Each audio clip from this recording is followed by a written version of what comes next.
Today I'll demonstrate the keto bread with strawberry jam. This recipe is a classic and the keto kids love it. For this recipe, we'll need mayonnaise, butter, which I've melted, eggs, oil, almond flour, cream of tartar and baking soda for the crust. And for the jam, we'll need Walden Farms strawberry syrup or jam, pureed strawberries, and coconut oil and melted butter.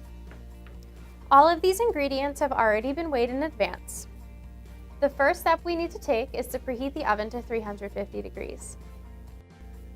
To begin this recipe, we'll mix the mayonnaise, the melted butter, the egg,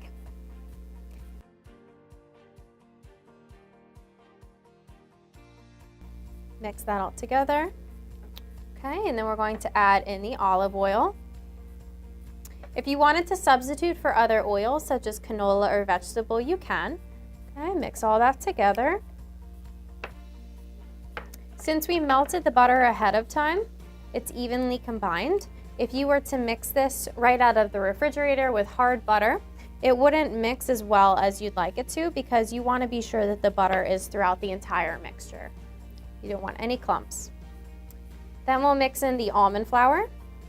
If you were to substitute with other flours, such as hazelnut flour or soy flour, you could absolutely do that. However, just be aware that it will change the texture of the bread after it's finished baking. Okay, now we add in the cream of tartar and the baking soda. What this does for the recipe is it actually helps the bread rise in the oven. If you don't use it, the bread might be a little more dense and it might not rise as much as it would if you had added them in. So as you can see, we've mixed it all together. It's moderately thin. It's not too thin though. Okay. All right, so I have sprayed a silicone mold with non-stick cooking spray. You can use any mold. You can use an aluminum pan if you choose. We just chose this one because it's long and it's somewhat in the shape of a loaf. Just be sure that whatever you do use, be sure to grease it. Okay. Pour the batter right into the mold.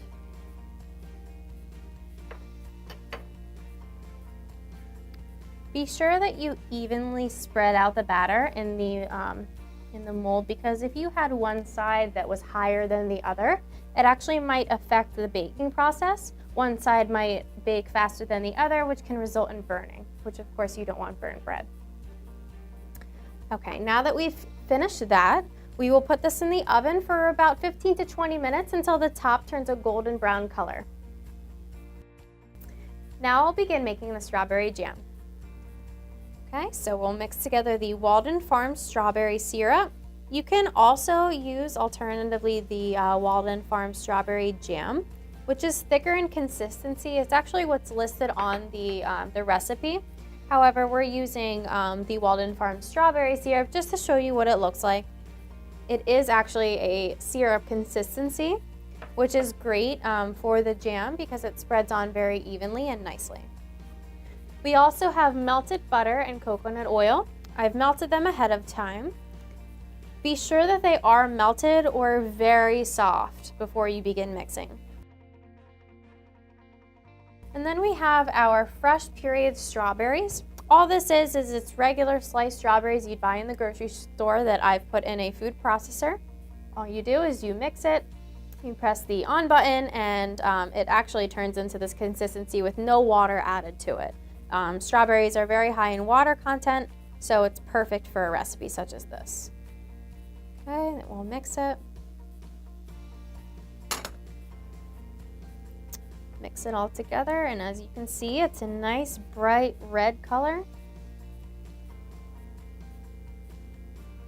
And since there's so much strawberry in here, it really does taste like a strawberry jam. You wouldn't even notice that this is keto.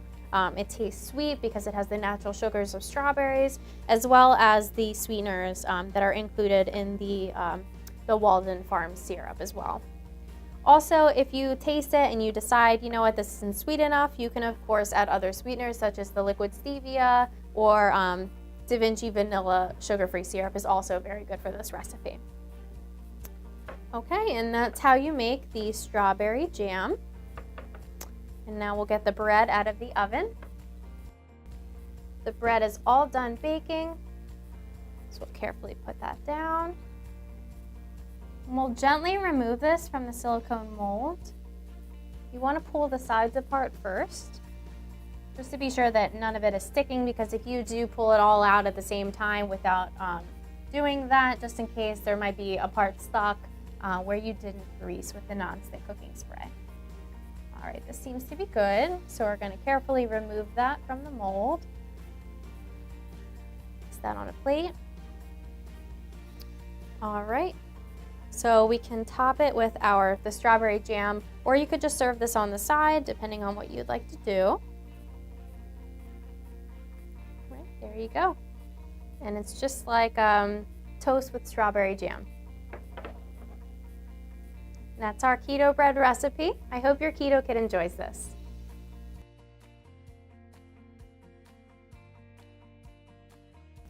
Bread is a staple in many cuisines, but because of its high carbohydrate content, it's very difficult to incorporate it into ketogenic diets. This recipe is very unique and creative in that it does not contain any carbohydrate ingredients.